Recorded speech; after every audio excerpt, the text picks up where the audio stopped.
Estoy bien, hoy tenemos el gran placer de tener entre nosotros a Pedro Miguel Lamet,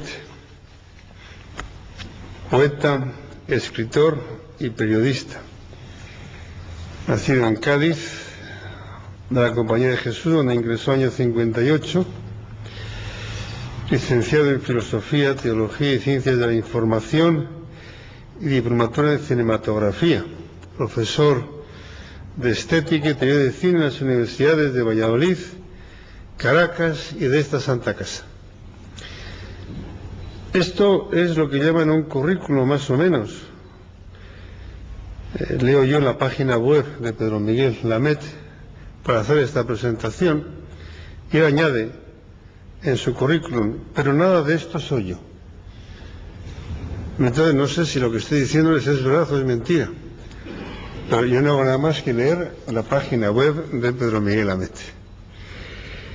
Bueno, ha escrito 40 libros, 32 libros, ha publicado 32 libros, pues de muchas cosas: poemarios, Génesis de la ternura, como El mar a la mar, ensayos, La rebelión de los teólogos, La seducción de Dios. Ha escrito varias biografías del padre Arrupe, tiene 8 ediciones, de Juan Pablo II, acaba de sacar otro después, uno de José María Díaz Alegría, un jesuita sin papeles, que yo tuve ocasión de leer bastantes cosas. Es una auténtica delicia de libro y de personaje. He hecho muchos libros de tipo histórico, novelas históricas: El caballero de las dos banderas, Ignacio de Loyola, Esclavo blanco, Borja, Los enemigos del duque. Y el último, que acaba de salir, pero ya debe estar en la segunda edición, es El aventurero de Dios, Francisco de Javier, que le puedo dar fe porque yo no lo he leído todo, porque es un taco así grande, pero se lee realmente con mucho gusto. Yo espero coger este verano tiempo para leerlo. Además de todo esto, ha trabajado en muchas revistas, ha sido mucho tiempo redactor jefe de Vida Nueva, trabajó en Pueblo, trabajó como colaborador en El Globo, en El País, en Diario 16, donde fue redactor y columnista. Cambio 16, y últimamente yo le veo en una cosa que no he encontrado en la web, pero que debe ser cierto, porque yo lo he visto, en 21RS, que es la reconversión del reinado social a la posmodernidad. Bueno, hoy nos va a hablar le hemos llamado por eso, porque sabíamos que estaba haciendo este libro de Francisco de Javier, y hoy nos va a hablar precisamente del perfil humano y gesta apostólica de Francisco de Javier. No sé si te he presentado bien, pero muy bien, eso es lo que ponía en tu web. Muy bien, muchas gracias. Bien, me encuentro muy a gusto aquí de nuevo entre vosotros, en Bilbao y en Deusto, esta casa tan entrañable. Estamos en la era de la globalización, en un mundo del instante hipercomunicado. Hoy nos es difícil acceder a unos tiempos en que se tardaba un año en llegar en galeón o carraca desde Lisboa a la India. También es muy diferente para nosotros el concepto que tenemos de salvación cristiana al concepto que entonces tenían aquellos hombres de la eclesiología y la relación intercultural y ecuménica. Tenemos pues que dar 2 grandes saltos, diríamos, para comprender esta historia y este personaje del que vamos a tratar. Uno, en la comunicación. Javier tardaba un año en recibir también las cartas que llegaban de sus compañeros de Roma, y 2 también en el tema de la teología. El segundo tema en el que hay que dar un salto es en la teología. El divino impaciente corría a bautizar a destajo, porque si no, estaba convencido de que los infieles se iban a condenar. Hay pues que apuntar al centro para comprender lo que no ha pasado en la vida y en el mensaje de Javier después de 500 años. Y ahí, en el Evangelio, en el corazón grande y en la confianza, permanece vivo Javier. Las fuentes fundamentales son las cartas, pero además hubo unas primeras biografías que son muy interesantes de analizar, que son las de Teixeira, que le conoció personalmente, Baliñano, Rivadeneira, pero ninguna biografía se puede comparar a la del increíble alemán Georg Schurhammer.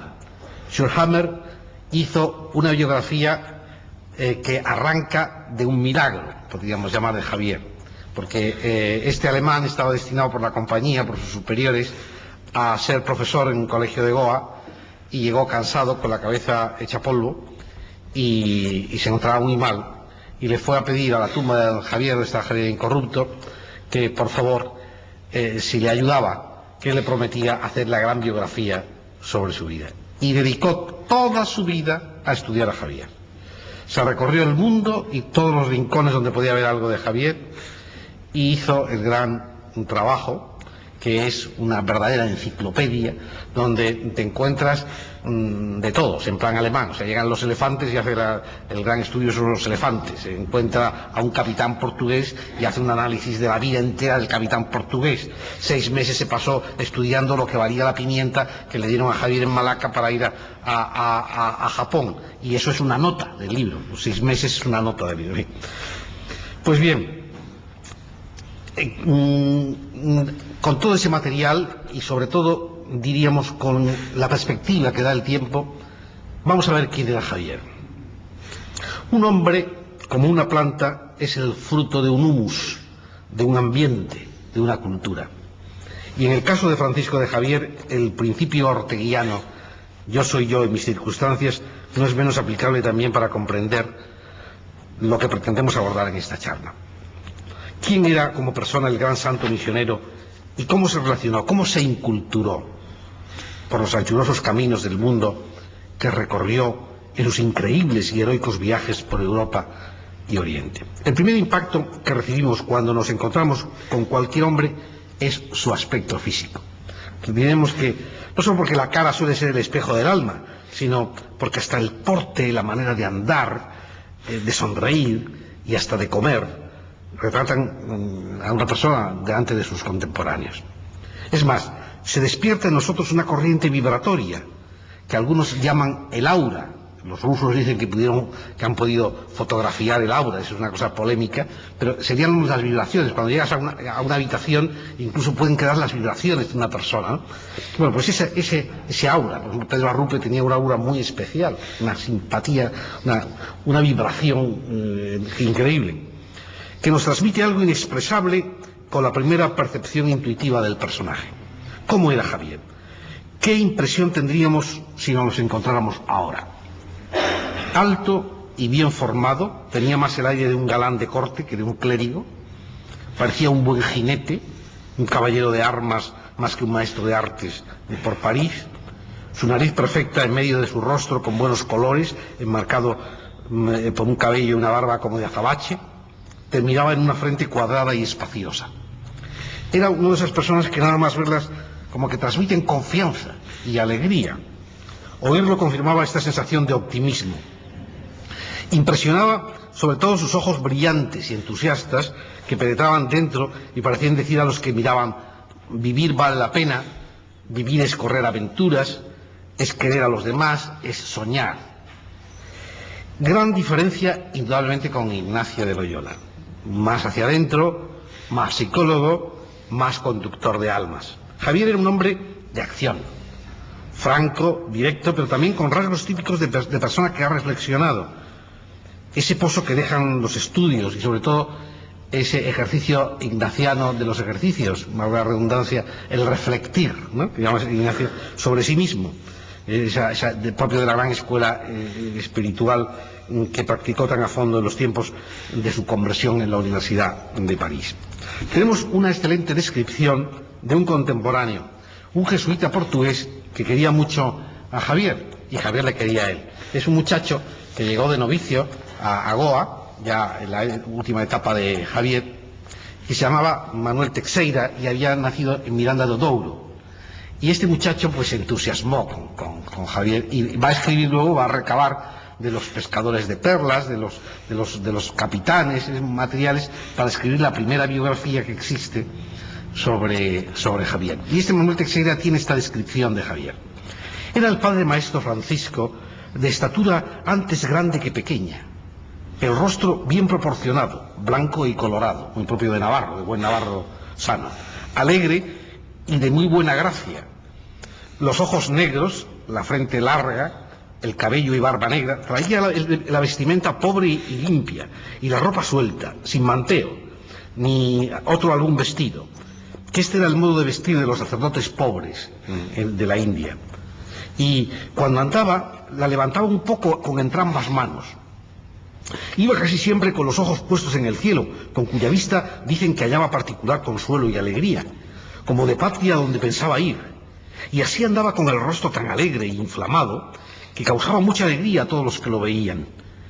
Y aconteció algunas veces que algunos hermanos a hallarse triste, mas por medio, para alegrarse, el irle a ver.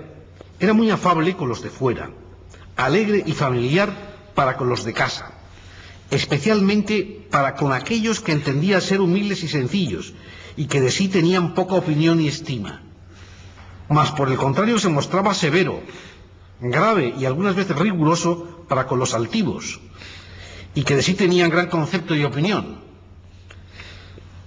a que se conociesen y humillasen, y así les aconsejaba a los superiores le hiciesen. Era hombre de poco comer, aunque por evitar la singularidad estando con otros, comía de todo lo que le ponían.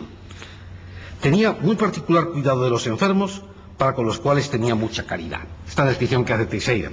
Esta cita nos conduce a un análisis más minucioso del carácter de Javier, que yo diría que es una mezcla de simpatía y reciedumbre navarras, magnetismo personal y temperamento fuerte, afectividad y exigencia consigo mismo, radicalismo evangélico y caridad exquisita hacia los débiles. Esto supuesto, y hecha la descripción externa del personaje, voy a dividir esta charla en tres partes, o tres etapas. La primera es la etapa de formación, la segunda, que van de los años 42 al 49, que es la etapa de la India, y la tercera etapa responde al Japón, que va del 49 al 52. Entonces entramos en la primera etapa, que es la formación de 1506 a 1541, cuando se forja el hombre, el jesuita y el misionero. ¿De qué raíces bebió tal savia Javier? En primer lugar, de la época en que vio la luz. Era la era de los descubrimientos y de las conquistas ultramarinas. Después de que los españoles llegan a América en 1492, se inicia la conquista del continente.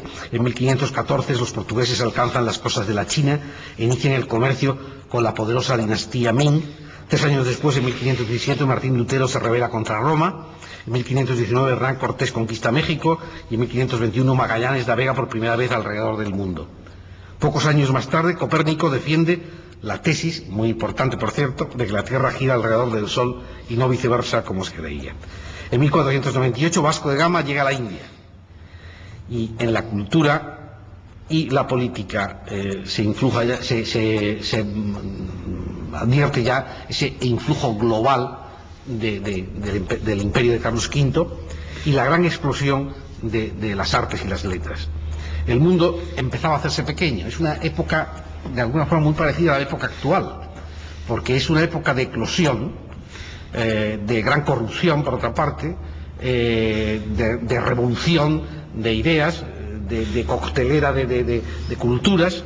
Es una época muy apasionante. Yo creo que no hay un siglo como el siglo de oro y sobre todo el imperio de Carlos V y luego también en cierta manera Felipe II en la historia de España y también del mundo. La naturaleza y su origen familiar harán el resto en el alma de aquel niño que nace el 7 de abril de 1506, hace exactamente 100 años. Sexto hijo de 500 años. Sexto hijo de dos excelentes cristianos. Un hombre de leyes, doctor por Bolonia, hombre de confianza del rey de Navarra, Juan de Jasso y Atondo, y la noble heredera del castillo, María de Azpilcueta y Aznárez.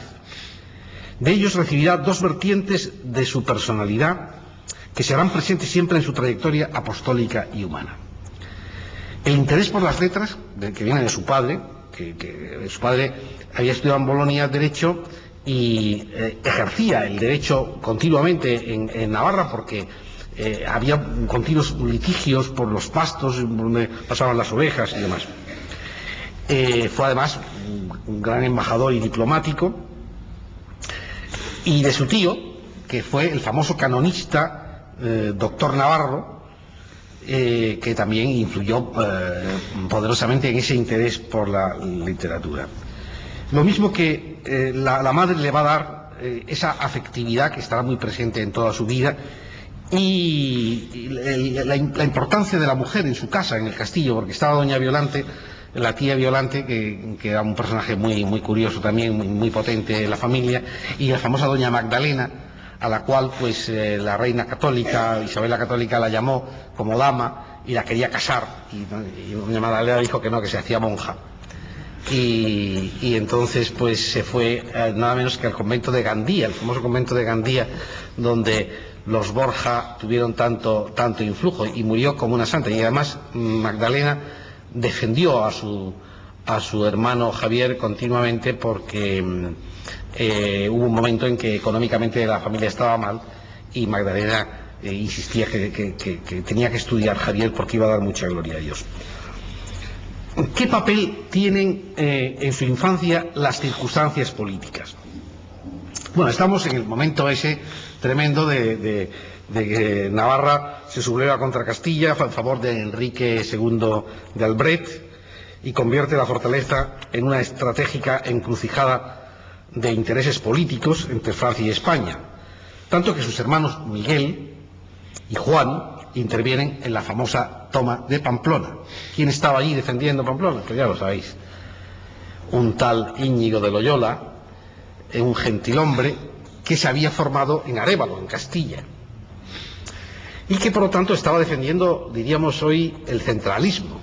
Estaba defendiendo la pertenencia a Castilla de Navarra, mientras que los hermanos de Javier, que luchaban, porque en esa época Javier tenía 11 años, estaban defendiendo, digamos, la faceta más autonómica, más independentista, y eso ya enfrentaba políticamente a ambos personajes en aquellas circunstancias, que no son comparables a las de ahora, son otras circunstancias distintas de reinos independientes y demás, y en donde además había unos grandes intereses por parte de Francia y España. Es decir, que Navarra era un teatro de paso entre los dos, Francisco I y Carlos V, ¿no?, después.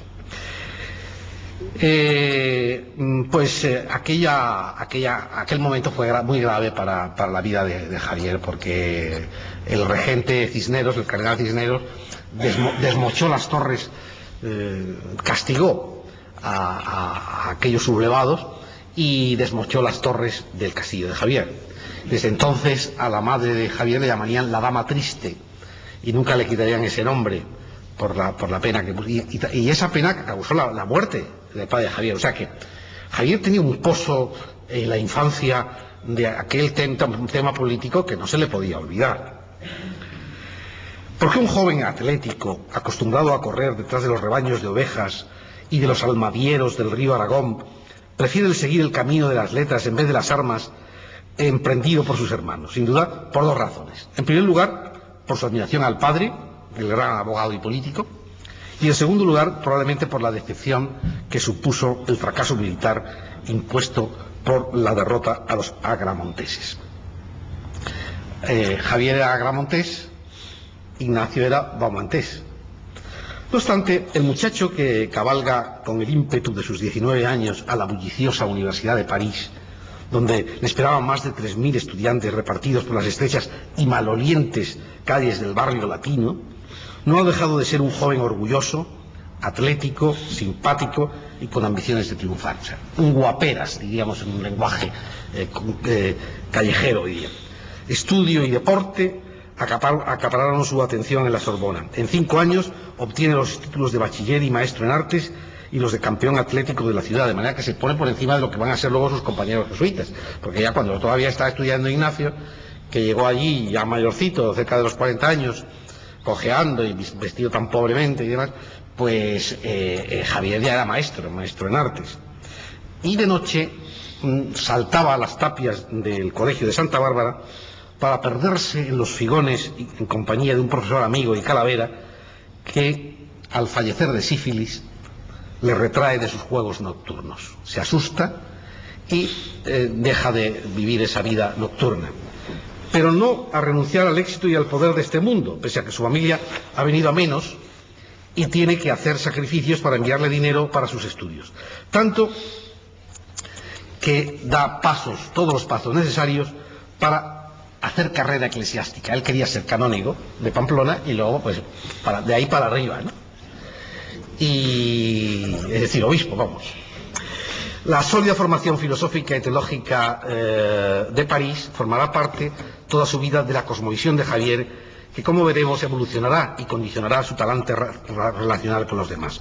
Posiblemente Javier hubiera sido un oscuro canónigo de la catedral de Pamplona, pero cómo cambió su vida cuando conoció a aquel personaje extraño, cuando le llevaron a lo que le llamaban el cielo, que había diversas estancias en el colegio, y allí estaba junto con Fabro, con Pedro Fabro, cuyo centenario también celebramos, y luego con Ignacio.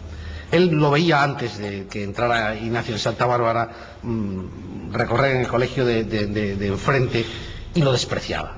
Evidentemente se produce un rechazo total. Mi enemigo político, que estaba defendiendo a Manuela cuando mis hermanos estaban allí, que viene a hacer aquí, que ha estudiado con los de Castilla, ¿qué viene a hacer aquí?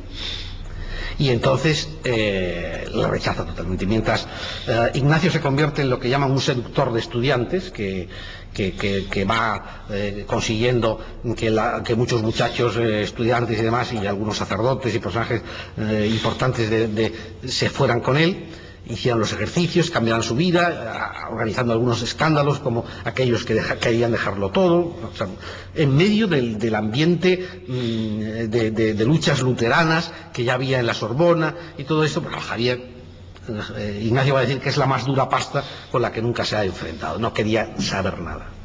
¿Qué pasó?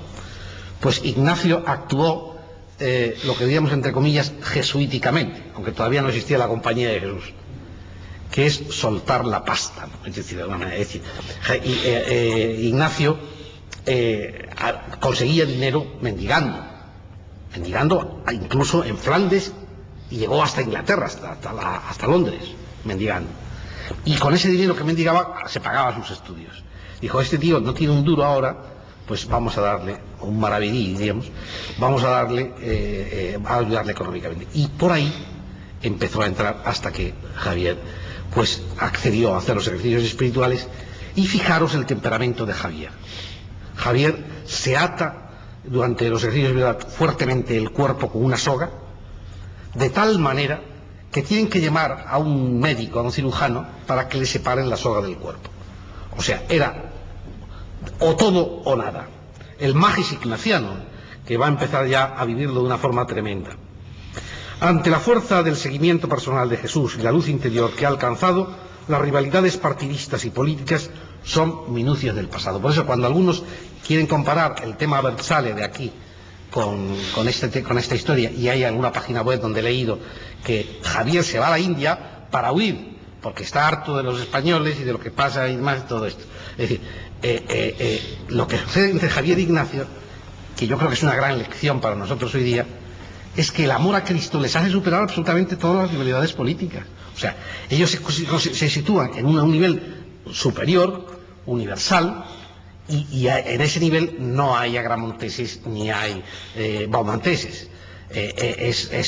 Lo que hay es el interés universal del cristianismo, del amor y de entregarse por completo a un ideal, ¿no? Y que van a ser los mayores amigos, de tal manera que cuando muere Javier, Ignacio ya ha escrito a Juan III para que vuelva Javier, y le comenta a Juan III, al rey de Portugal, que él lo que desearía es que fuera su sucesor como general de la Compañía de Jesús. Pues bien, de esa amistad surge ese grupo de amigos, que no voy a contaros ahora porque es una historia muy conocida, que en Montmartre hacen los votos y se entregan. Es el germen de la Compañía de Jesús. Todavía no va a ser completa hasta que ellos se encuentran luego en en Roma y definitivamente se crea la Compañía de Jesús. Pero en este periodo hay unos episodios que son muy característicos de Javier y que nos van a ayudar a entender la personalidad. Cuando en Venecia, mientras sirve a los enfermos de un hospital de desahuciados, se mete la mano en la boca después de tocar las apostemas purulentas de un enfermo de sífilis, y cuando en sus sueños barrunta su futuro en servicio de los indios, durante aquellos años que se recorre Europa e Italia mendigando y predicando en un momento de fuerte impacto luterano. ¿Os acordáis, hermano mío Simón?, le va a decir a Simón Rodríguez antes de partir, de aquella noche que pasamos juntos en Roma y que os desperté con mis gritos de más, más? Sabed que fue por verme envuelto en grandes trabajos y peligros por el servicio de nuestro Señor. Yo creo que llega la hora en que se ha de realizar lo que me fue mostrado de antemano en aquel sueño. Explicará luego en Lisboa. O como aquel día que le pregunta a la Inés, ¿qué te pasa? Dice, que he soñado que llevaba a cuestas un indio pesadísimo. Hay un elemento que diríamos hoy esotérico, pero apasionante también en la vida de Javier, que es el tema, diríamos, de la vivencia que va a estar presente en todos, ya lo veremos en su etapa de India. Segundo paso de esta vida apasionante, la misión en la India. 1542-1549. Evangelización directa y apresurada con escaso diálogo cultural. Javier llega, hace un viaje increíble. O sea, le cuesta un año y un mes llegar a Goa. Tiene que bajar, tiene que pasar a acercarse porque los vientos no eran propicios para ir por alrededor de la costa de África, y entonces se acerca a Brasil, baja por el cabo de Buena Esperanza, que realmente fue una tempestad tremenda la que pasó por ahí, después de pasar también por unas calamidades de sequía, de calma chicha, donde la gente se moría de escorbuto. Llega a Mozambique, a un lugar que le llamaban el cementerio de los portugueses, porque allí la gente llegaba medio muerta. Y se enterraban allí la cantidad de portugueses que al hacer el viaje. Y él se dedica allí a curar ya a los enfermos y demás. Va por Socotora, en fin, hace una serie de escalas que sería muy largo de contar. Yo he necesitado 742 páginas para contarlo, o sea que aquí no lo puedo contar brevemente. Y finalmente llega a Goa. En Goa era aquello como una especie de Lisboa en pequeña, una ciudad perfectamente construida y donde los portugueses tenían que ir sin sus mujeres, porque el rey de Portugal no permitía llevar mujeres a Portugal. Ahí normalmente para que hubiera una estabilidad de los portugueses, les permitían casarse con las indias, con tal de que no fueran muy negras, decían las normas, sean medianamente negras. Y entonces allí hay cantidad de comerciantes y demás, y estos le llamaban los casados. Pero claro, diríamos que en vez de decir ancha es Castilla, ancha es Lisboa. Muchos de estos huían de la Inquisición, huían, como pasaba con la otra parte que habían compartido el mundo entero desde el Tratado de Tordesillas con América, ¿no? Que muchos de ellos iban a vivir su vida, ¿no? Y bueno, había algunos que tenían hasta veintitantas concubinas, ¿no? Es decir, que era un espacio de libertad también para aquellos que huían, y capitanes, y una corrupción brutal. Hay que tener en cuenta que Javier va como un delegado, es decir, fletado de alguna manera por el rey de Portugal, Juan III, el Piadoso, que quería mucho a la compañía, como su esposa también, doña Catalina de Austria, que dicen que fue la señora de los pensamientos de Ignacio de Loyola cuando era joven y rubita, y cuando él decía que él soñaba con servir a una dama que fuera de alta alcurnia y demás, más que duquesa y más que marquesa y todo esto, pues era doña Catalina de Austria, que también adoraba a los jesuitas. Y esto es lo que... Pero allí se encuentra que hay una corrupción tremenda en los capitanes. Y entonces Javier escribe a don Juan III unas cartas que realmente llama la atención de cómo le llama la atención. Es decir, de esto te van a exigir. Tú te ocupas mucho o vos os ocupáis mucho del tema del fisco y de la hacienda y todo esto, de que se cumpla todo este tema, pero de los pobres pescadores parabas que son explotados por vuestros capitanes, y esto vais a dar cuenta Dios. Acordaos de esta frase, que era una frase que le había dicho Ignacio de Loyola y que fue la frase que le convirtió en París. ¿De qué le aprovecha al hombre ganar todo el mundo si pierde su alma? Dice, y esta frase repetímosla por lo menos 2 veces al día, ¿no? Le dice a Juan III.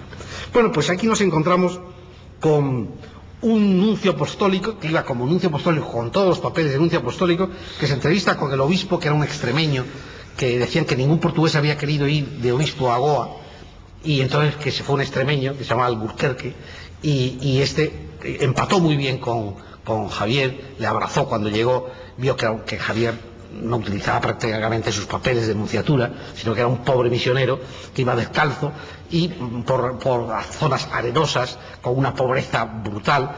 Entre esos pescadores paradas de perlas que se tiraban al mar para recoger ostras en cantidad y que hacían una verdadera proeza, porque muchos de ellos se morían o le comían los tiburones o se ahogaban. Bueno, Javier se mete entre ese mundo, pero al principio diríamos que bautiza un poco a destajo. No llega a bautizar a destajo como aquellos misioneros que bautizaban, diríamos, a baldazo limpio, ¿no? a los negros en África, sino que él catequiza y se aprende la lengua tamil. Y es una lengua que además no tenía verbalización y la escribe como puede. Y traduce el catecismo, en fin, y se da unas caminatas increíbles, muchas veces solo, come mal, con una fortaleza espiritual increíble, y empieza ya a hacer unos prodigios que llaman la atención, como es un niño que dicen que resucita, hay varios testigos, en las curaciones famosas, que lo que hacía era leer un evangelio delante de una persona enferma, y evidentemente que tenía ese poder de sanación que tienen las personas cargadas de energía. Él tenía ese poder de sanación. Y todo eso va creando como un aura alrededor de Javier.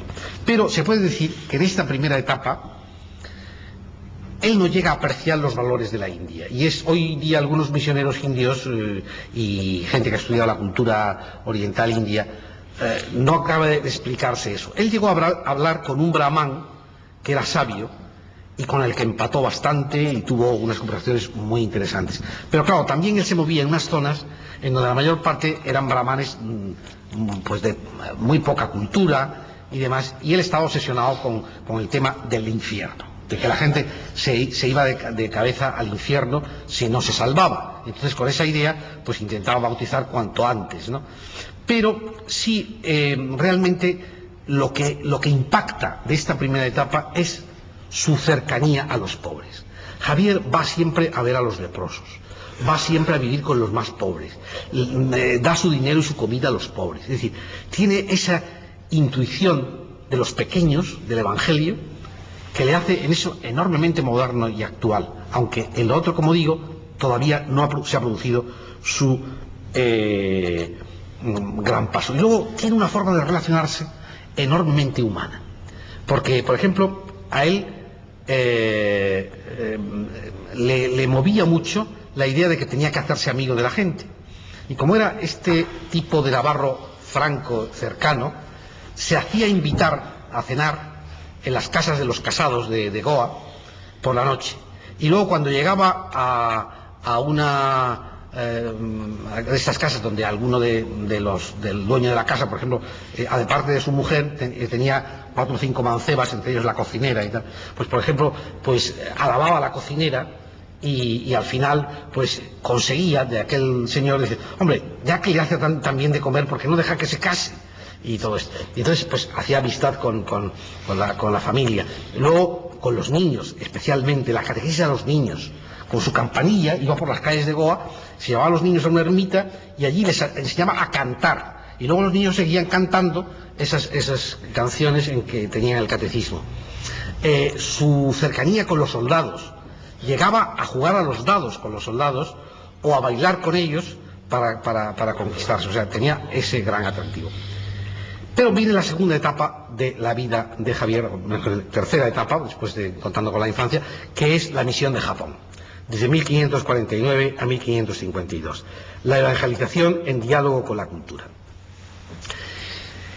hay un momento de desengaño en Javier, cuando ve que la corrupción de los portugueses es innombrable. Había portugueses excelentes, había comerciantes portugueses excelentes, pero que van por sus intereses y demás, que además hacen una matanza de los badagas, hacen una matanza de palabras increíble, que el gobernador no los castiga porque tenía otros intereses. Entonces llega un momento que tiene una crisis y él se va a meditar al sepulcro de Santo Tomás, en la zona que llamaban Santo Tomé entonces, y allí tiene un momento de oración profunda en donde se pregunta qué va a hacer. Y la decisión que toma, después de mucho pensarlo, porque llegó a pensar ya irse a la tierra del Preste Juan, que era Abisinia, donde se habían escrito libros, etcétera, que no voy a comentar, es un tema muy de la época, muy idealizado, a morir por Cristo, decía.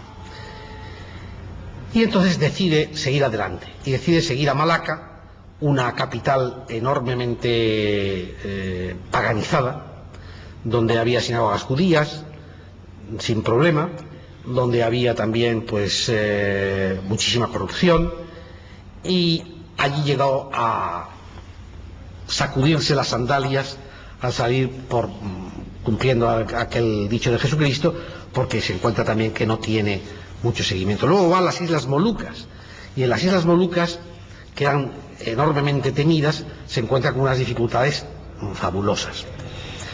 La primera dificultad con que se encuentra siempre Javier son las navegaciones peligrosísimas, donde él casi siempre tiene algún dote de evidencia, ¿no? Él sabe cuando un barco se va a hundir, y lo dice, sabe cuando alguna persona va a perecer, y lo dice, y ocurre el famoso milagro del cangrejo. El milagro del cangrejo, la gente lo conoce, pero no sabe el final del milagro del cangrejo, que es apasionante. El milagro del cangrejo es que un día va Javier en una de estas catamaranes, una de esas barquichuelas, con unos marineros de esos de orientales de broncinio busto, que van remando, y en un momento dado viene una tempestad, y aquello zarandea y parece que van a perecer. Entonces una cosa que solía hacer es coger su crucifijo y meterlo en el agua.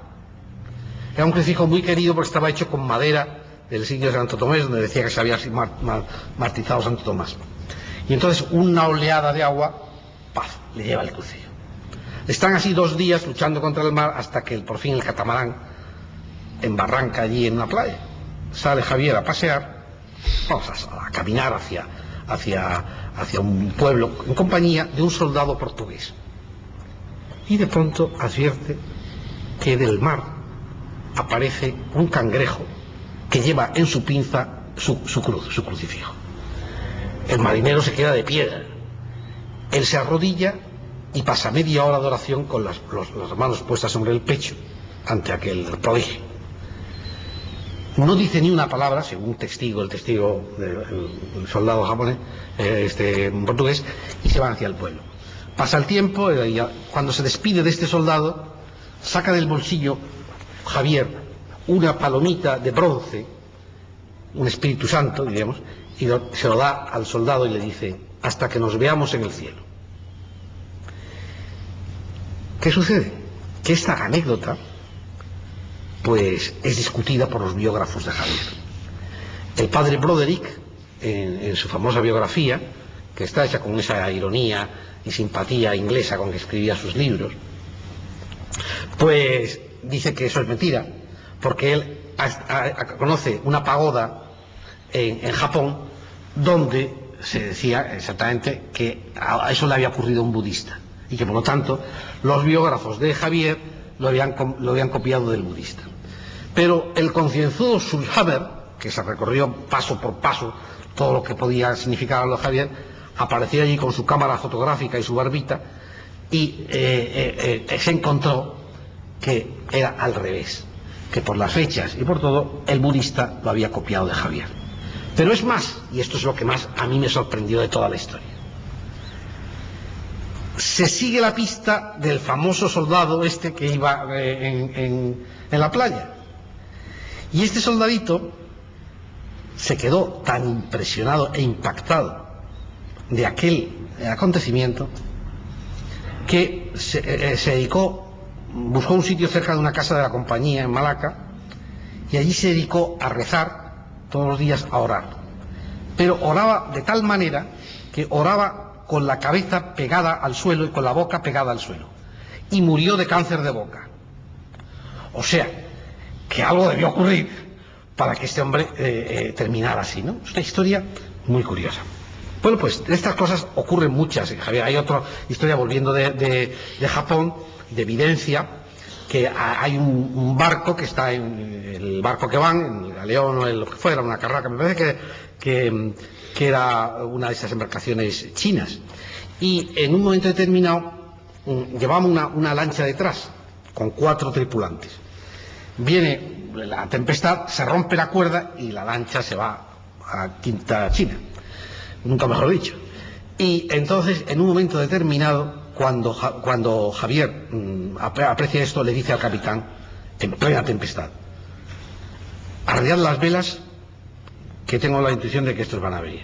Capitán, sí, dice, pero es que además en plena tempestad es lo peor que se puede hacer, arriar las velas, porque con las velas se puede, y avanzando adelante, se puede luchar contra la tempestad. Bueno, se sube al palo uno, le dice, súbete al palo y tal. Hay una indignación tremenda, una disputa dentro del barco, hasta que al final pues logra detener la embarcación. Y a las 4 horas aparece el barco con los 4 tripulantes. Pero fijaros el detalle. Javier, entre otras cosas, lo había pedido esto porque dentro de los 4 tripulantes que había, 2 eran moros y quería que no se murieran siendo moros. Y entonces, en el viaje, claro, a los moros no les quedó más remedio que convertirse después de lo que había ocurrido. Pues bien, en Japón él va a sufrir un cambio radical. ¿Cómo surge lo de Japón? Pues hay un tal Anchiro, que es un personaje también de leyenda, porque todo es novelesco. Yo cuando he escrito esta novela, que es una novela histórica, pero como suelo escribir una novela histórica con bastante rigor histórico, solamente hay un personaje de ficción, testigo y demás, pues claro, es que todo me iba llevando como la propia novela, ¿no? Es una novela. Bueno, pues Anchiro es un samurái. Es un samurái que ha asesinado a un tío en Japón. Y encuentra a uno de los comerciantes japoneses, los portugueses que habían llegado a Japón. Los portugueses solo llegaban a las costas, por ejemplo, no habían penetrado a fondo en el Japón. Javier va a ser la primera persona que penetra a fondo en el Japón.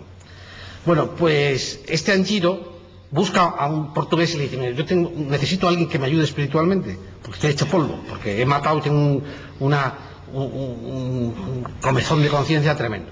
Y entonces uno de los comerciantes portugueses le presenta a Javier, primero no lo encuentra, después vuelve, una cosa muy increíble, y lo encuentra en Malaca. Y entonces Javier se queda fascinado con este japonés y empieza a preguntarle.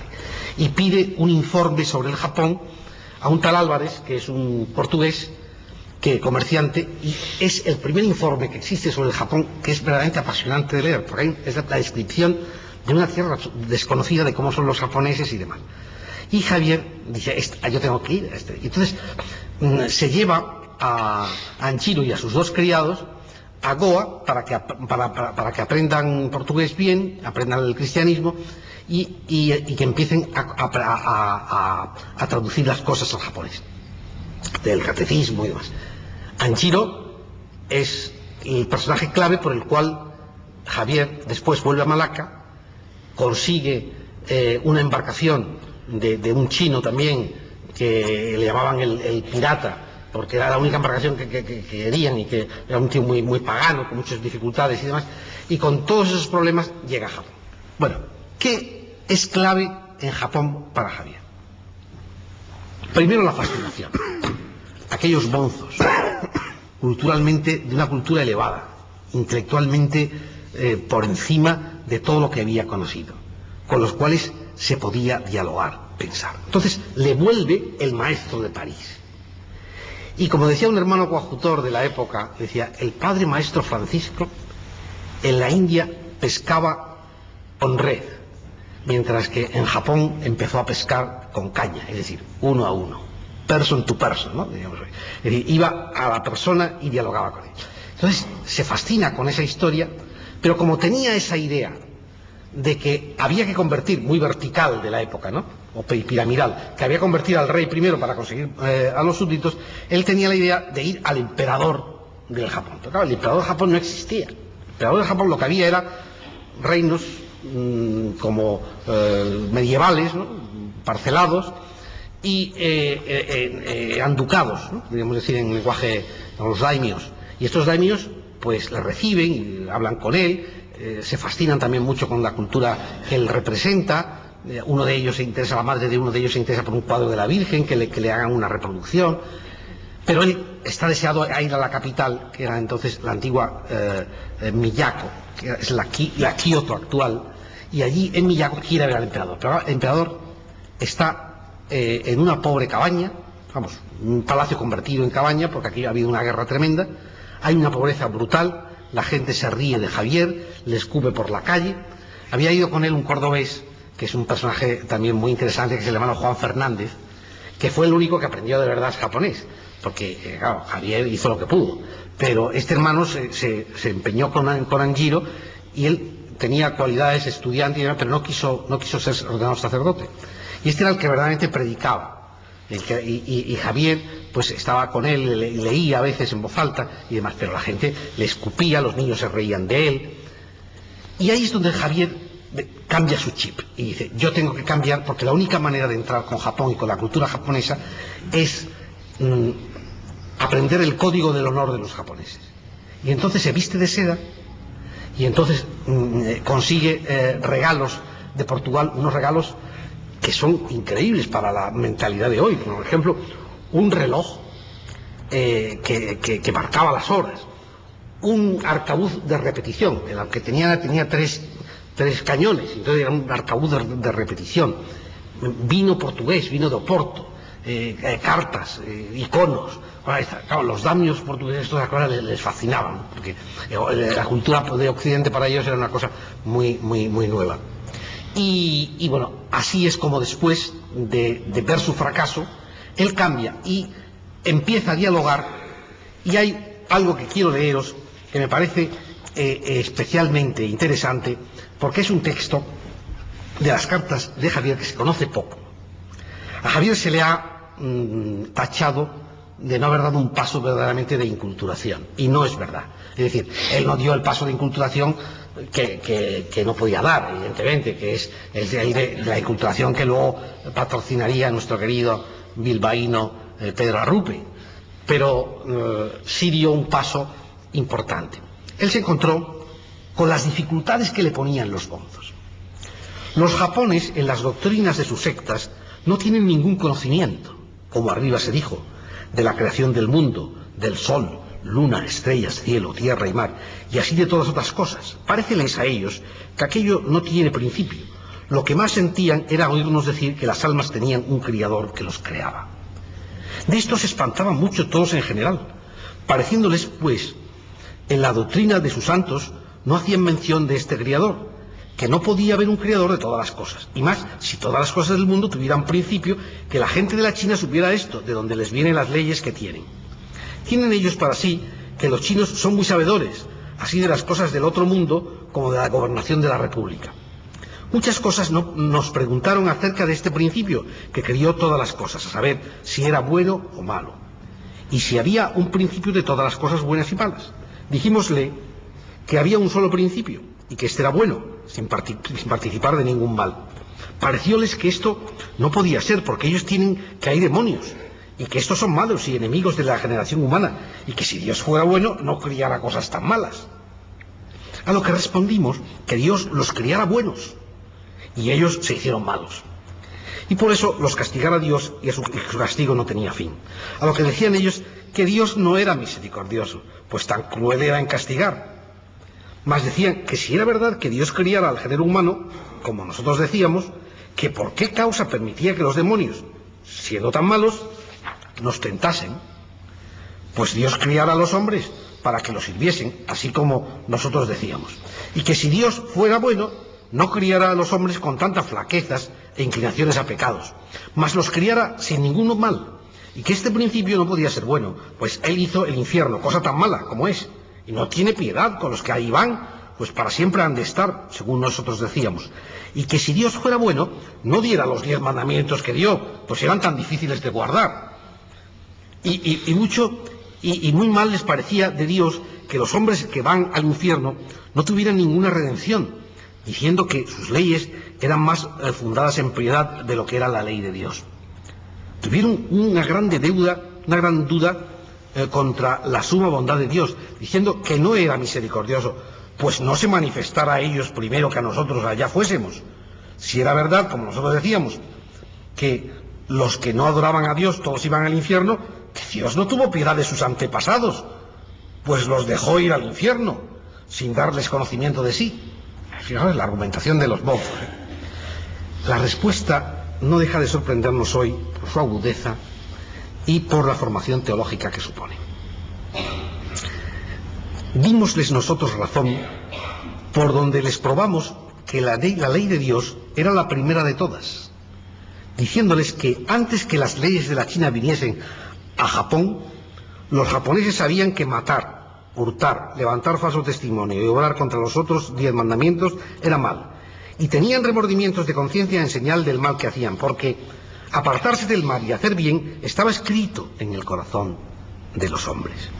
Y así los mandamientos de Dios los sabían las gentes sin que otro ninguno se lo enseñara, sino el Creador de todas las gentes, y que si en esto ponían alguna duda lo experimentasen, tomando a un hombre que fuese criado en un monte, sin tener noticia de las leyes que vinieran de la China, ni saber leer ni escribir, y preguntasen a este hombre criado en el bosque si matar, hurtar y hacer contra los 10 mandamientos era pecado o no, si guardarlos era bien o no.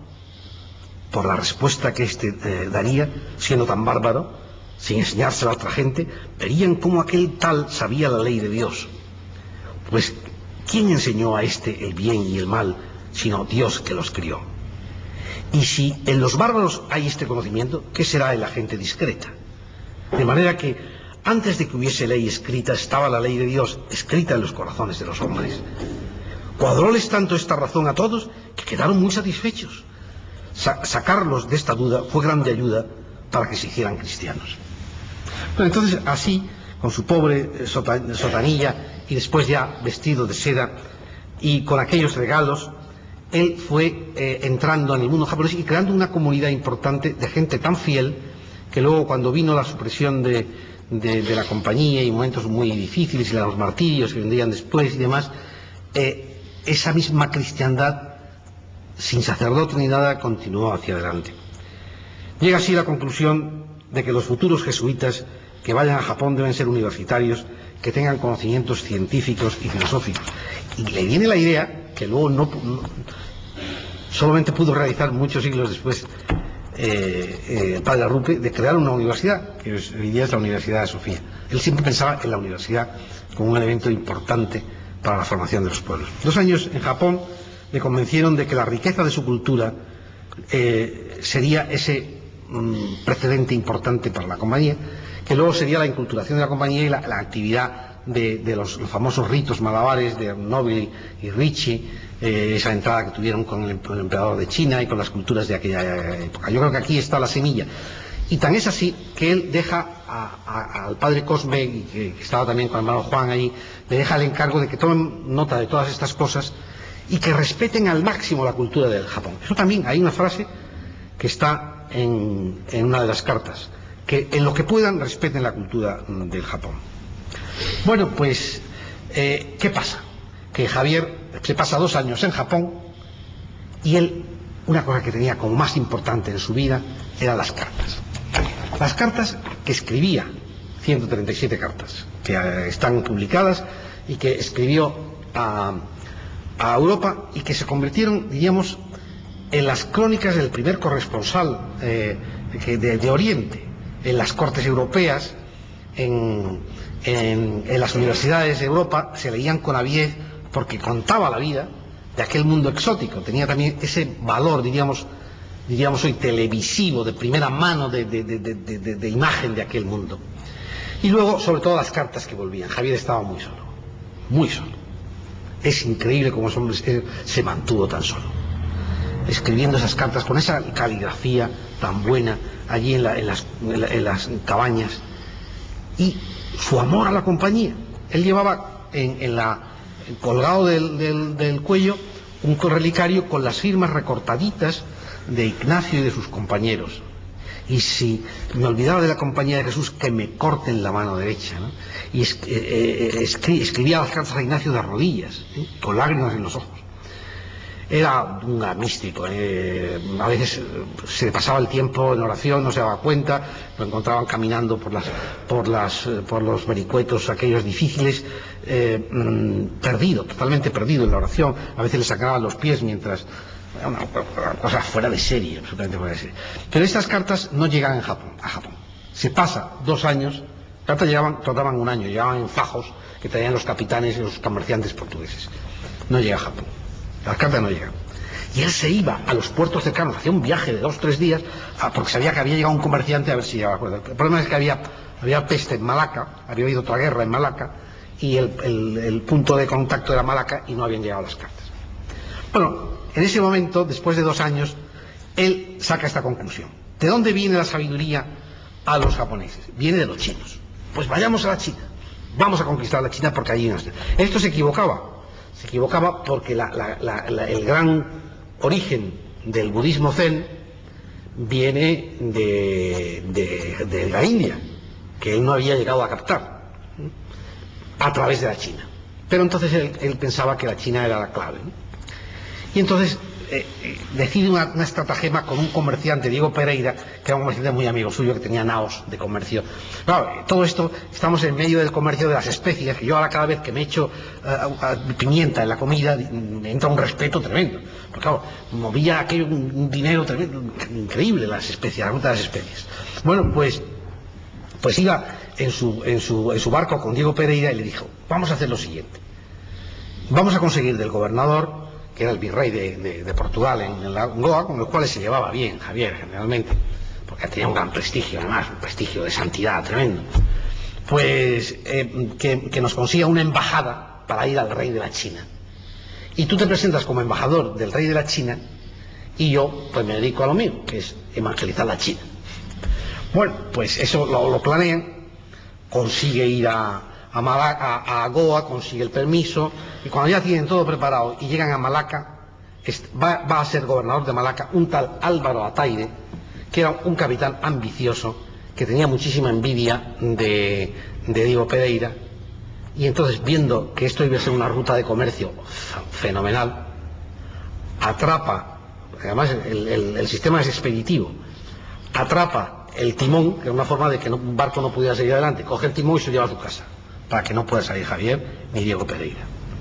Bueno, hay una tragedia tremenda. Javier, que tenía carácter, por primera vez en su vida actúa como nuncio y excomulga a Álvaro Ataide. Pero Álvaro Ataide no atendía absolutamente a nada, hacía lo que daba la gana, como todo lo que hay en esas islas. Y de pronto, pues llega otro amigo de Javier que consigue convencer, por lo menos, a Álvaro Ataide de que, aunque no vaya Diego Pereira, que vaya él por su cuenta. Entonces se hace con unos barriles. Allí la manera de pagar era pimienta. Si tú llevabas pimienta, entraba por todas partes. Unos barriles de pimienta, que por eso investiga tanto el padre Sujamen a ver cuánto costaba la pimienta. Pues unos barriles de pimienta para, con esos barriles de pimienta, poder pagar alguna embarcación. Y se dirigen a una islote pequeño, prácticamente desierto, que era Sanchán. Los portugueses no podían entrar en la China, y los que entraban lo pasaban fatal, porque los metían en la cárcel y los torturaban los chinos, de manera que tenían un miedo brutal a entrar en China. Y lo que hacían era que los chinos se iban a la isla esta, los portugueses se iban a la isla y allí hacían sus tratos. Los portugueses hacían unas cabañitas para estar unos días y demás. Pero en aquella isla corría un viruji de mucho abrigo, un viento tremendo. Y en aquel viento, esperando, Javier había contratado con un chino que le fuera a llevar a Cantón, solo, porque no tenía miedo. Y además él decía, si no me llevan iré nadando. Era así, ¿no? Y entonces pues vino, se puso a esperar al chino, que le había prometido, había la pimienta que le iba a dar y todo esto para comprar el viaje, y que lo iba a dejar ahí en Cantón en secreto. El chino también tenía bastante miedo. Tanto miedo tenían que un jesuita recién hecho jesuita, recién ingresado a la compañía, indio, pues cuando vio lo que contaban los que habían salido de la cárcel de la China, dijo: yo no voy.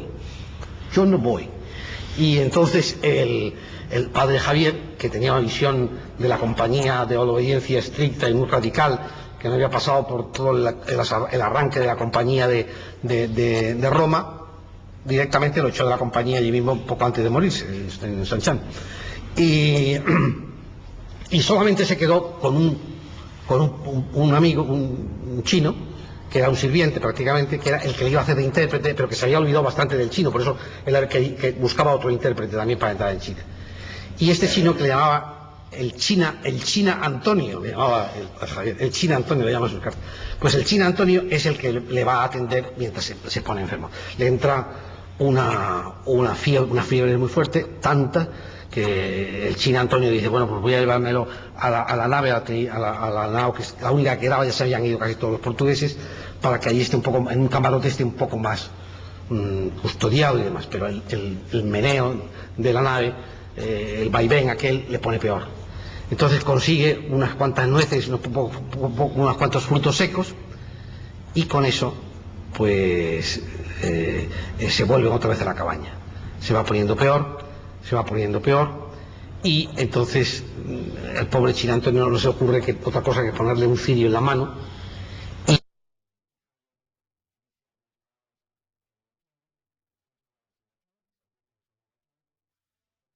en castellano Jesús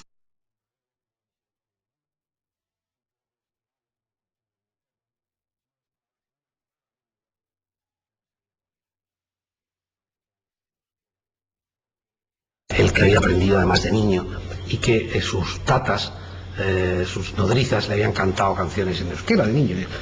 Yo creo que hablaba mucho más euskera que Ignacio, aunque también hablaba, claro, pero por su educación y por todo eso.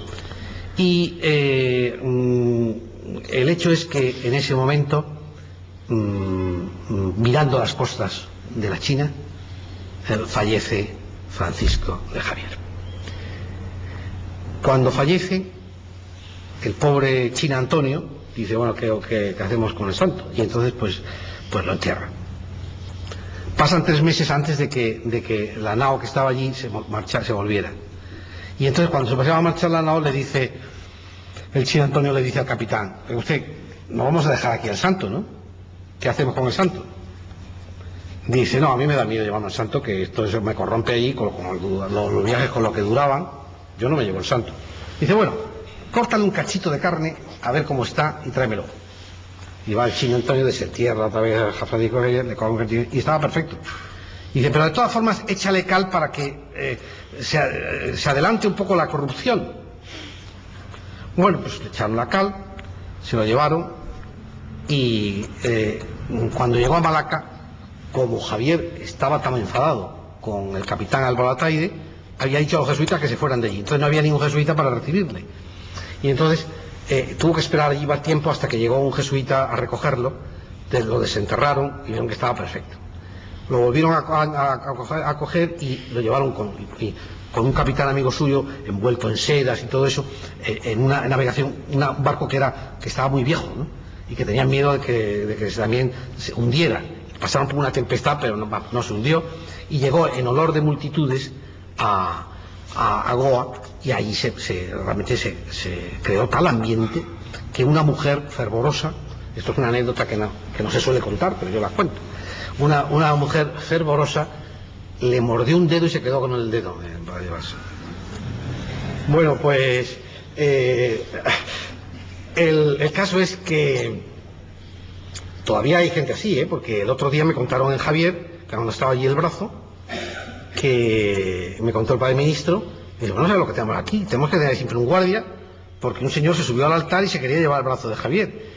Y cuando le dijimos: ¿lo que te lleva el brazo de Javier? Dice: es que le tengo mucho cariño, quería tenerlo en mi casa.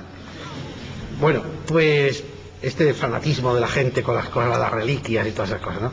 El caso es que realmente Javier va a producir, y yo diga con esto termino,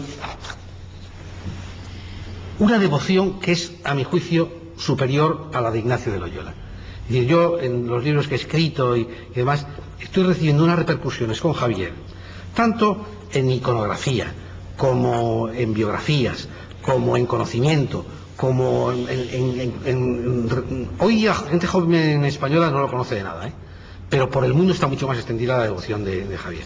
Hasta los niños japoneses aprenden en el colegio quién es Javier, y por eso está viniendo mucha gente a Javier, y el gobierno de Navarra está teniendo muy buenas relaciones económicas gracias a Javier con Japón. Unas relaciones que no tiene nadie nada más que el gobierno de Navarra con Japón. Una relación fantástica, porque vienen muchos japoneses buscando a Javier. Y por eso yo creo que le han dado tanta importancia también al centenario, porque turísticamente es un punto aparte, ¿no? ¿Qué papel tiene el aspecto espiritual? Diríamos que los poderes de tipo maravillosista están ahí y indudablemente hicieron un impacto fuerte en su época. Pero yo creo que realmente lo que a Javier le va a dar fuerza es su vida de oración, ¿no? Esa vida interior, que es una fuerza mucho más importante que para calmar tempestades. Yo diría que, en primer lugar, muy bien, que más importante que el itinerario exterior de este navarro es el proceso interior por el que Dios le va mostrando el camino como maestro y padre. Sobre la base de unas diferentes cualidades humanas, la conversión va encauzando toda esa fuerza. Segundo, porque vive la experiencia de los ejercicios espirituales en el desafío de una misión a partir del ser nombrado como nuncio apostólico desde el espíritu evangélico, no desde la dignidad de un cargo pontificio. Dicen que uno de los motivos por los que corría tanto Javier, aparte de ese tema de la conversión, es por lo que decía la bula del Papa, que le decía que fuera a evangelizar y a recorrer esas tierras quancitius, es decir, lo más rápidamente posible, y lo cumplió a la letra. Su confianza debe echar raíces más profundas al ser puesta en prueba en soledad completa frente al mal. Dios se le va revelando en las adversidades y parece tomar la iniciativa. En Javier se revela conciencia de la confianza de Dios hacia la completa purificación antes de la muerte y el triunfo definitivo, el misterio de la Pascua. A mí una de las cosas que me molestaba un poco de Javier, sobre todo al principio que lo leía, hablando así en lenguaje coloquial, como se entiende la gente, es que respecto a otros santos como Pedro Claver, que ha escrito biografía, el mismo Pedro Arrupe, que era de una sencillez brutal, ¿no? Hasta Ignacio y no sé, estos personajes, el mismo Borja, porque Borja había padecido mucho, que era un poco chulito. Eso es lo que me molestaba un poco de Javier. Pero Dios le va purificando de tal manera que se va transparentando la fuerza de Dios en ese atleta, que se va haciendo cada vez más débil por Cristo. Su ejemplo tiene una aplicación muy actual, pues yo creo que vivió en un tiempo muy parecido al nuestro, de descubrimientos y de grandes cambios, de corrupción y ambición económica, también de globalización a medida de aquella época, ¿no? Quinto, porque su fuerza frente a los poderes de este mundo es la irrupción de lo gratuito y la confianza en el total apoyo de Dios frente a un mundo interesado. Solo Dios actúa en el apóstol, como si su campana repitiera año y otra vez humildad, humildad y obediencia. Teme situarse en el lugar de Dios. Solo Dios tiene la iniciativa, Dios es el que actúa. Dios corona nuestros dones. También la nulidad se recibe de manos de Dios. Existe una especie de testamento de Javier, también es poco conocido, que son sus recomendaciones a su hijo predilecto, Berceo, sobre los que debería reflexionar diariamente durante una hora y media. Y sintetizando su mensaje, es así. Dice, primero, atribuir a Dios lo que se refiere a la predicación. 2, atribuir al pueblo la capacidad de sentir a Dios. 3, trabajar por amor al pueblo, ya que Dios me dio por su intercesión el don de ayudarles. 4, que este bien me viene por los méritos de los compañeros de amor y de humildad, por la compañía. 5, pensar continuamente en sentirme pequeño, instrumento. 6, pedir a Dios que me dé a sentir los impedimentos que pongo de mi parte. 7, dar ejemplo ante un Dios que ve los corazones de los hombres. 8, fijarme mucho en cuanto Dios nos da a sentir dentro de nuestra alma. 8, fijarse mucho, 9, estar firmemente persuadido de que las buenas obras las hace Dios. Y 10, no despreciar a nadie y valorar más a los que hacen trabajos más humildes. En fin, todo un programa en estos tiempos donde la eficacia, el beneficio económico, el éxito humano priman sobre otros valores. No puedo omitir, antes de terminar, sin aludir al famoso poema escénico de mi paisano y amigo, conocí personalmente, José María Pepán, en El Divino Impaciente, que a pesar de haber sido tachado por algunos de teatro de colegio, incluso de oportunista, porque tuvo mucho éxito durante la Segunda República Española, como un teatro de contestación, y como pieza obligada de representación en los centros educativos durante los años del franquismo, yo creo que es parte de la memoria colectiva de muchos de nosotros, con momentos brillantes y eficaces como aquellos versos que Ignacio dirige en París al obstinado Javier. Yo no te vengo a tañer junto al oído un laúd que por extraña virtud te abodorre en dulce calma. Vengo a poner la inquietud entre tu vida y tu alma. Vengo a ensancharte, Javier, en ti mismo tu medida y hacer que se talle y mida por tu ambición tu valer. Quiero en tu tierra poner nuevas espigas y flores, templarte en nuevos ardores el sentimiento y la idea, y bruñéndola en dolores, hacer que tu vida sea sin mancha de error ni mal, como un perfecto fanal en el que no se adivina en donde el aire termina y en donde empieza el cristal. Esa tu alma, Javier. Me da pena verla arder sin dar ni luz ni calor. Eres arroyo baldío que por la peña desierta va desatado y bravío, mientras se despeña el río, se está secando la huerta. Muchas gracias.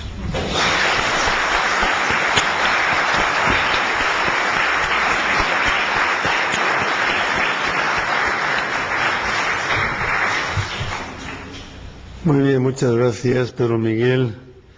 Ciertamente, escritor, periodista y poeta. El final, evidentemente, era el del poeta. Bueno, ustedes han oído una espléndida conferencia. Saben que en el foro tenemos la costumbre de que formulen las preguntas por escrito que pueden entregarle a los azafatas que se acercan por aquí. A mí me surgen muchas preguntas mientras llega la primera. Estamos muy acostumbrados de haber oído aquí que al final los inicios de los jesuitas eran muy pocos, Ignacio, eran muy pocos los que estuvieron en las reducciones de Paraguay, y bueno, da la impresión de que Javier también andaba con muy poca gente. ¿Cuántos estuvieron con él? Él estaba con alguno más, claro, y al final estaba solo. Sí. Bueno, aquí hay un tema que, claro, no se puede abordar todo porque es que es riquísima la vida de Javier, que es muy interesante. Javier, en primer lugar, llegó destinado a Japón por equivocación, por decirlo de alguna manera, al Oriente, porque iba destinado Bobadilla, y este Bobadilla se puso enfermo, y entonces Javier Ignacio echó mano de Javier, porque Mascareñas, que era el embajador de Portugal, pues le dijo que el rey necesitaba 4. Y dice, bueno, ¿y qué me vas a dejar para el resto del mundo? Dijo entonces Ignacio, porque eran muy pocos. Y entonces manda a Simón Rodríguez, el portugués, que era un señor muy melancólico y que tuvo luego problemas en la compañía posterior. Hay un dato muy curioso que es que un día, en la única siesta así gorda que se pegó a Javier en su vida fue en Malaca, y se despertó al final de la siesta dando gritos: hermano Simón, ¿qué estás haciendo con la compañía? Y es que creó una gran división en la compañía portuguesa. Bueno, pues al principio él parte en Lisboa, que zarpa exactamente el día de su cumpleaños, con 2 compañeros, Micer Paulo, que era un italiano, y Mansillas, que era un portugués. Bueno, Micer Paulo le sirvió porque luego fue el que se quedó con el colegio. En Goa se creó un colegio, diríamos que un seminario, y ese seminario pues se llamaba San Pablo, fue llevado sobre todo por Micer Paulo. Pero luego hay otro personaje que es este Mansillas, que era muy bruto, o sea, con muy pocas luces, pero muy buena persona, y hacía todo lo que quería Javier.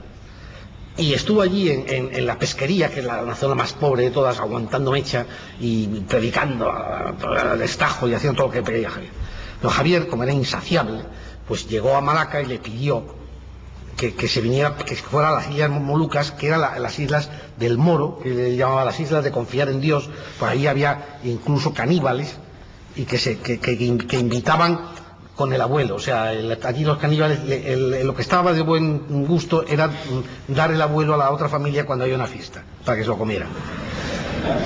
Y ahí fue, y luego que tenían unos venenos sofisticadísimos de estrechar la mano y dejar el veneno, un veneno que actuaba a lo mejor en 6 meses y se moría a los 6 meses, cosas muy sofisticadas. Bueno, pues él, todo eso se lo contaban y Javier decía que seguía. Pero claro, cuando ya Javier estaba en Malaca y había estado en la isla del Moro, le dice a Mansillas: a las Islas del Moro. Y Mansillas ya estaba agotado y dijo: naranja de la China, yo no voy, fuera de la compañía. Y entonces este tal Mansillas conservó todas las cartas con mimo, las cartas que le había escrito a él, y hay toda una correspondencia con Mansillas que vale mucho la pena, ¿no? Luego ya va cambiando la compañía, va mandando más gente, ¿no? Y Javier tenía la obsesión de que viniera un señor que hiciera de rector, que fuera un gran intelectual, un tío que valiera mucho, ¿no? Y entonces mandan a un predicador de la corte, que en Coimbra tenía un éxito tremendo, que en la corte tenía un éxito tremendo, un tío, pues los típicos tíos de la época, con manteo, con unos sermones estos de Floripondio y tal, y llega allí a Goa, y lo primero que hace en el colegio, ve que allí está todo lleno de seminaristillas que han traído de Parabas, de esos pobretones que no tenían ni idea de nada, que era el primer clero indígena, ¿no?, que iban a sacar. Y este dice: no, esto no tiene nivel, fuera todos, que aquí solamente hijos de portugueses. Bueno, se quedó una tensión tremenda con él y al final se marchó de nuevo a Portugal, porque además se había hecho amigo del gobernador. Las cosas que pasan en la vida, ¿no?, que luego es las intrigas y los problemas de estos. Y luego ya empezaron a venir más. Y algunos pues ya fueron también a las Islas Molucas, y ya cuando él era, porque el padre San Ignacio le envía, le nombra, al final le nombra provincial de toda Oriente. Y en esto yo creo que Javier no estaba preparado del todo, o sea, porque él lo que quería era seguir evangelizando, ¿no? Y es un tema pues en el que va a tener dificultad, sí. Muy bien, tengo precisamente una pregunta que tiene que ver con algo que has comentado, ¿no? En tu opinión, ¿qué supone para Francisco la historia del Colegio de Goa, que fundó, entre comillas, para los indios y se lo cambiaron para los portugueses? ¿Le atribuyes algún papel en su itinerario personal? Sí, yo creo que Javier, en este aspecto, como digo, él intuyó claramente lo del clero indígena, ¿no? Aunque se equivocó en una cosa tremenda. Porque claro, sus problemas culturales, los santos tampoco lo saben todo. Y entonces se equivocó en el tema de los indios. O sea, dijo: aquí no va a haber vocaciones. Así como soñó con Japón, y creo que Japón ha sido muchísimo más difícil para la evangelización, y sin embargo la compañía, el 20% de los jesuitas actuales son indios. O sea que ahí ha habido una proliferación tremenda. Esto se equivocó rotundamente. Y en lo del Colegio de San Pablo, pues yo creo que evidentemente él tenía la intuición de que había que crear clero indígena, y ahí se opuso a todos los que estuvieron en contra de eso, y yo creo que tuvo certeza. Pero había un tal Lanchilotto, que era un italiano muy divertido, que era muy enfermizo, y estuvo de superior también. Dice: pero este se hinchaba de escribir cartas a San Ignacio. Y San Ignacio, cuando dice a Javier esas cartas, que no le llegaron, que se volviera, y que había algún cardenal en Roma absolutamente fascinado con que volviera, un poco por el circo, ¿no? Es decir, este señor que ha visto tantas cosas de Oriente y tal, que era como una cosa completamente inédita, que venga a ver, varios cardenales fascinados con que iba a venir Javier a Roma, ¿no? Bueno, pues este Lanchilotto se hinchaba de escribir cartas a Roma, y por eso San Ignacio lo conocía mucho, acusando y diciendo cosas de tal. Pero, sin embargo, era una gran persona y demás, era muy melancólico, pero se apoyó bastante a Bueno, una pregunta un poco larga. Sin duda el divino impaciente de Pemán tiene grandeza superadora de la Gran Montés, Baumontés o del casero portugués, pero la reina católica pudo preocuparse del futuro de la hermana de Javier. Una Jaso y Azpilicueta gente que no es que se rebelase contra los reyes católicos cisneros, más bien se defendió del invasor. Y un detalle: ¿fue Magallanes el primer circunnavegador o Juan Sebastián Elcano? Historia por encima de navarrismo, abertzalismo, el euskera, idioma de tatas o de María de Azpilicueta. Bueno, esto es una enciclopedia. Yo, desde luego, el tema de Sebastián Elcano y Magallanes no lo he estudiado, por lo tanto, y no tiene nada que ver con Javier, pues no sé cómo responder. Respecto al aspecto, diríamos, de María de Azpilicueta y demás, bueno, yo creo que las cosas eran tan diferentes entonces que no las podemos juzgar desde nuestra mentalidad de ahora. O sea, que una reina de España, o de Castilla, entonces de Castilla, como Isabel la Católica, se llevara de dama a una señora del Castillo de Javier, donde fuera, era un privilegio extraordinario. Pero esta chica, que ya había tenido como pretendiente a un Borja, a nada menos que a César Borgia, que había pasado por allí, y esta chica, que valía mucho, pues cuando llega el momento de que se va a casar, pues le dice que no, que se va a ir al convento. Y entonces la reina católica le da un colgante y unos pendientes que ella fundiría luego para la Virgen, para María en la Virgen de allí, ¿no? O sea, realmente la religiosidad de estas personalidades, de estas figuras, lo que sí se puede estar seguro es que estaba por encima de toda política y de toda guerra y de todo eso. Hombres y personas que entregan su vida de esta forma, que se van a otros países, que se olvidan de sí mismos, que hacen una opción tan radical en el estilo ignaciano como estos personajes, pues realmente yo creo que estos temas políticos son temas menores. No tengo ninguna pregunta, porque como soy el que estoy aquí, tengo derecho a hacerle una, tengo un poquito de tiempo. Javier e Ignacio no se vieron en los últimos, si yo entiendo bien, 7 o 9 años de la vida de... 11 años. 11 años. ¿Qué relación tuvieron al final los dos? Bueno, la relación de las cartas. O sea, el cordón umbilical que le unía a Javier a Ignacio era absolutamente místico. O sea, Javier se ponía en oración, y de lo que es cierto es que la semilla que dejó Ignacio en Javier en los ejercicios espirituales y el contemplativo que hizo de Javier, hay un momento en que Simón Rodríguez, estando en una de esas ciudades italianas, no recuerdo, que se encuentra un pordiosero que está por ahí mendigando plátanos y demás, y de pronto descubre que es Javier, y le entra una emoción por dentro y dice: que podría haber sido un gran caballero y haber tenido de todo, está aquí mendigando. Es decir, yo creo que esa conversión tan fuerte le hace tener una unión mística, por lo cual a mí me extraña muchas veces que, como han dicho patronos de las misiones, como es tan conocido, hay mucha gente que no sabe que es jesuita, Javier, y sin embargo Javier era muy jesuita, en el sentido más profundo del término, porque era muy ignaciano, y porque su vinculación a la compañía eran esas cartas que son cartas de un enorme cariño. Y hay una frase que la tengo yo en mi libro, pero que no me acuerdo de memoria exactamente, de Ignacio, pero que viene a decir que es la mejor persona que ha conocido en su vida, Javier, para que lo tuviera todo preparado para que fuera. Yo no creo que hubiera sido un buen general de la compañía, porque le ponen en una mesa y le da algo ahí sentado, pero realmente Ignacio sí quería que hubiera sido sucesor de la compañía, de manera que yo creo que es esa vinculación que tenían los hombres, sobre todo muy espirituales, y que eso le mantuvo en pie durante tanto tiempo y trabajando por la fe, ¿no?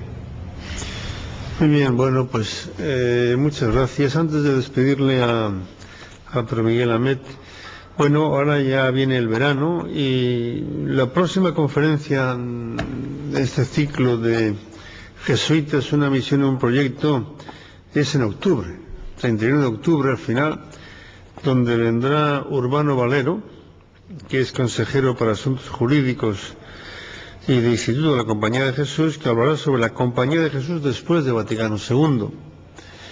Pero de aquí a entonces tendremos, no en el ciclo de jesuitas, pero tendremos ciertamente, lo verán mañana en la prensa, el Fórum Deusto ha llegado a un convenio, un acuerdo con la BAO, y lo verán mañana, les adelanto, hay un acontecimiento que va a durar 15 años, donde la BAO de Bilbao va a dar todas las óperas de Verdi, y entonces hemos llegado a un acuerdo para que, por lo menos en el Fórum Deusto y quizá más cosas, pues den alguna serie de conferencias para situar Verdi en la historia, en el tiempo, a lo largo de muchos años, ¿no? Y las primeras conferencias van a tener lugar en octubre, como una champa de salida, y pues vendrá, la primera será el 16 de octubre, vendrá Mortier, que es el actual director de la Ópera de París, ha sido director de la Ópera de Salzburgo, ha sido director de la ópera del Festival de Salzburgo, ha sido de la Monet, vendrá Petrovelli, vendrá Castilla del Pino, y ¿cómo se llamaba el cuarto? Mayor Zaragoza. Entonces ven ustedes que tendremos 4 conferencias y hasta las fechas fijadas, y luego hemos abierto, como saben, con la conferencia anterior, un nuevo ciclo que estará a caballo con estas, que es Euskadi después del alto el fuego, miradas al futuro. Y bueno, no les puedo dar exactamente las fechas, pero sí tenemos ya personas comprometidas.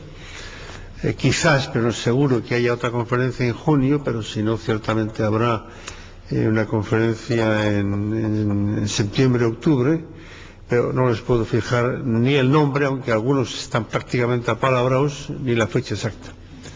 En todo caso, hoy agradecemos a Pedro Miguel por esta magnífica conferencia que nos ha hecho vibrar y conocer, al menos a mí, la figura de Francisco de Javier. Muchas gracias.